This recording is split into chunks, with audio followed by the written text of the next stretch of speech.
Hi guys, Ed from marblemaster.co.uk here, and this question is becoming more and more apparent because people are not sure which stone to choose in various areas of the home, or in fact their offices or businesses or buildings or whatever, because they'll see their friend has got some stone in their home and they really like it, but their friend is complaining perhaps that they can't look after it, or it's becoming chipped and scratched and worn really easily.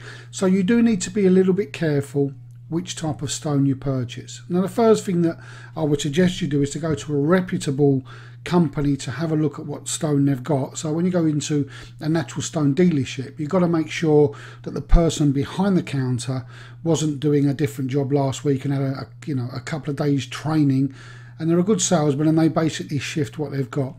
What I suggest you do first is consider, as this slide will show you, is it for your hallway, your bathroom, your kitchen or your exterior? Well, the first thing is, if it's for the exterior, you're going to need a harder stone, nothing like limestone or anything like that that's relatively soft. But the darker the limestone, the harder it is. So you can go with dark blacks and blues and that sort of colour, Belgian blue and that sort of thing.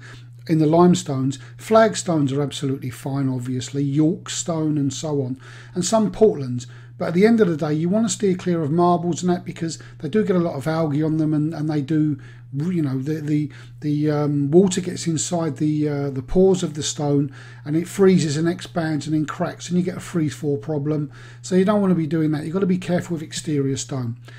If you're looking at hallways, then you're going to need something a little bit tougher than just a marble, because you're coming in through the door and you're bringing grit and dirt in generally, unless you take your shoes off obviously at the door. But whatever you do, make sure you get good walk-off mats right in your doorway, and if you do that, you can have a softer stone inside. If you've got a darker room, get a lighter stone, so maybe an Olympus limestone or a Crema Marfil marble from Spain or somewhere like that. So you can have the lighter stones, you've just got to be careful. The lighter the stone, the softer the stone, remember that, and you need walk-off mats to take all the grit off. Use a dust control mop every day to get dirt and grit and dust off the floor, and it won't, because dust and grit will work as like sandpaper on the floor and take the shine off, and then you'll need a professional like us to come in and re-shine your floor. Just be aware. One final tip: if you're buying travertine, have a look at the surface and you'll see where they've put the cement or the epoxy on the top and repolished, and it looks lovely. Spin the tile over and look at the holes in the back. If there's a lot of holes, steer clear. You don't want that batch of tile. It's not going to be good.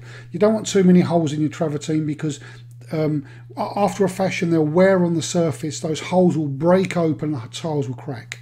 So just be aware of that. And the other thing is, always get grade 1 residential use stone, and the other word that you need to look for is calibrated stone. Make sure you've got perfectly flat stone. But if you have a problem, obviously call Marble Master on 01707 66 1190, and you can visit us on marblemaster.co.uk. and remember, sign up for the newsletter and you'll get access to the whole of the 24 videos here, and there's something for everybody regarding stone. It's always useful to have if you've got stone that you can refer back to it. So this is Ed saying thanks very much, and I'll see you on the next video.